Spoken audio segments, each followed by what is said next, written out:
Hey guys, welcome back to the channel where we are doing another video of Star Trek Legends. So I wanted to start to get into the content and talk a little bit more about the game, about the strategy behind it, how to do some grinding, and really just start to talk about those core concepts. So I'm going to break this video up into synergy and shuttles, away from keyboard activity, things you would do to grind for materials for your officers. So the first thing we're going to look at is the bridge. As you can see, I have several different crew members on my bridge. They're all serving different kinds of roles. And a lot of us in the official Discord for Star Trek Legends are trying to work through the bugs and trying to set up and make sure everything is working the way it should be. So the first thing we're going to talk about are the bridge stations. The bridge stations, they can be a little confusing, and it can be a little confusing what your goal should be. I think in most of these games, the important stats would be defense. However, there's an ability in this game called tech. And tech is the effectiveness of any technology. So it could be the effectiveness of your shields, the effectiveness of your phasers. It would not include batleths, which would be an attack ability. And so I'm using Geordi LaForge, and Geordi LaForge is a really strong tech officer.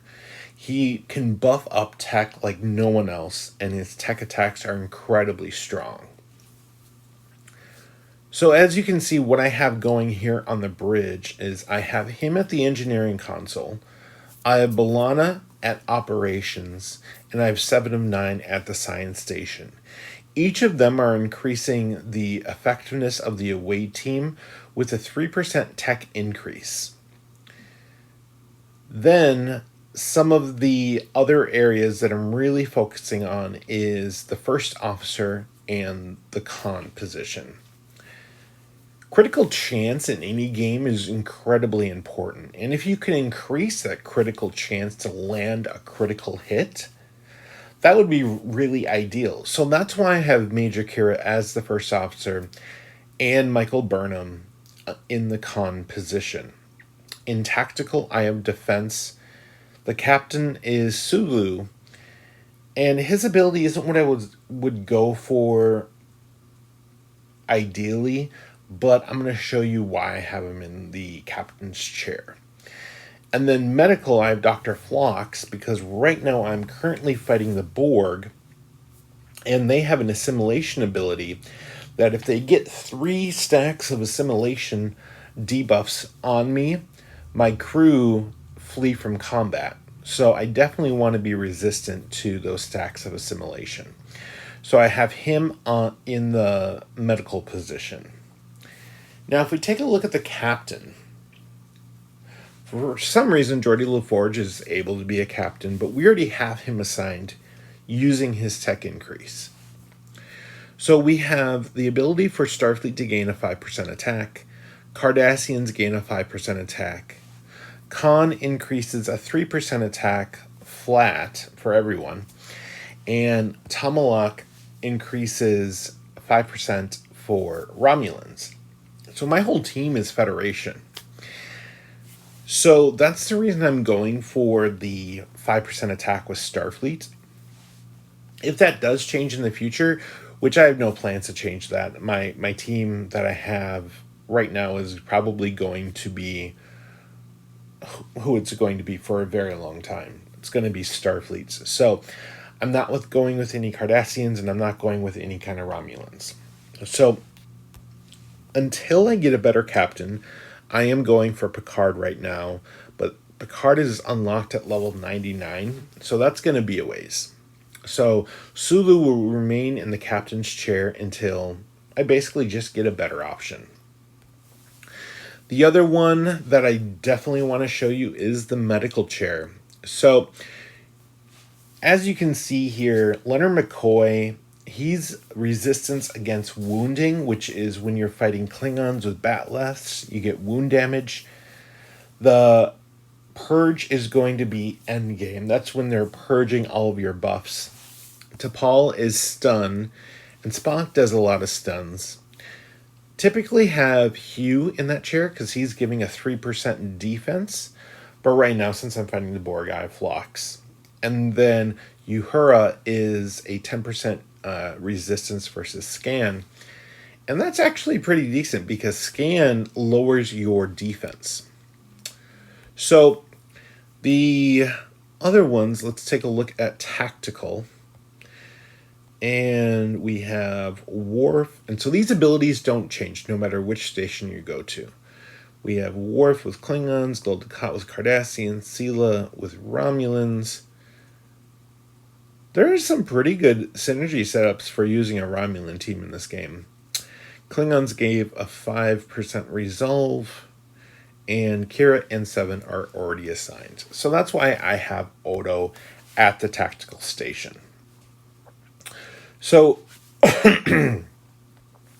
we can go through a lot of these, but a lot of them are going to be very similar.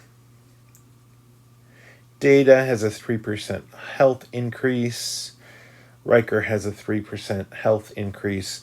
So I'm really just spreading it out between critical chance, tech increase, and for defense. So that's how I have my bridge set up, and it seems to be working really well. Shuttles. I can't talk about how important shuttles are enough. So shuttles, if you've played Timelines, you're aware of this, or if you've played Star Trek Online, you're aware of what duty officers are. You just basically send them off, and they come back in a certain amount of time. So right now on Route 14, I have a 2 hour and 20 minute cooldown. These are really great to do while you're working and throughout the day. So just setting timers or being aware of those notifications when your shuttles do come back. And then just sending them out again. It's a really great way to level up crew that you're not currently using. It's a really great way to get rank up materials. As you can see, these are offering some protomatters, some biomimetic gels, some xenolons, some Trellium D. The Trellium D is really important, as are any protomatters. And then the anti-protons are super important. A lot of crew use those. And then there are some orbs, so you can do some summons. So you always want to make sure all 3 shuttles are out constantly. Great thing to do overnight. As you go through all of the different chapters, you're going to start to unlock higher tiered shuttles. This is just the one thing I cannot stress enough, that you constantly want these out and doing something. Because if I go through the crew, I haven't really used these crew, but I've been sending them out on shuttle missions, and this is how they've been increasing, the way they've been increasing. Right now, I actually have too many crew members for my shuttles. I don't have enough shuttles, and I have heard that it does max out at 3 shuttles per account as of right now. So the crew is coming along. Just a couple of things I want to show you who I'm currently working on. So I'm currently working on trying to get Philippa Giorgio. I only need 7 more PvP battles. And Data is 19 rank ups away. I already have Data, but I want to be able to tier him up again. Sutra, who is what's her name? I'm trying to think of the girl from Picard. Soji? That's her sister, and she is 45 away missions away from being recruited. Quark is... I got to collect about 19 more crew members, different crew members. And then, of course, Picard. Picard's going to be going in my team once I do get him. He does seem like he is a great end game player, and I do have to wait until I hit level 99 to recruit him. And let's look at the summons. So this is currently who I can recruit so far. So Khan and the Gorn are legendary. Data and Tomlok are epic. I have both of them. I have Khan. I don't have the Gorn yet. Then we have General Martok, Dr. Crusher, Captain Sisko, Odo, Commander LaForge, Janeway, Galdecott, and Riker at very rare. And then we have poor Captain Pike. He's in the rare field. We have Worf, Burnham, Bones, Sela, Hugh, Sulu, Pike, Uhura, T'Pol, Kira, and B'Elanna in the rare. And then these ones, these are just the random crews, the commons. So I definitely have unlocked a lot in the summon pool, but I'm not really going to go for this. I'm actually going to wait for it and finish up my dailies and then pull my summons and do that. So other than that, that's all I really wanted to address in this video here. The bridge synergy group, setting that up is super important. And as soon as you recruit another rare officer, make sure you go through it and see if you can increase some sort of ability on a different chair. Your shuttles, like I said, make sure those are constantly going out. I'm still thoroughly enjoying this game. There are several bugs, and that I won't disagree with. I do get it. It's a brand new game, and they are working on it. Content-wise, I think it's wonderful. I think it's fantastic. And the best part of all, you don't have to pay for anything other than a $4.99 Apple Arcade monthly subscription, which is the best part of all. But thank you guys so much for watching. Take care, and I will talk with you later.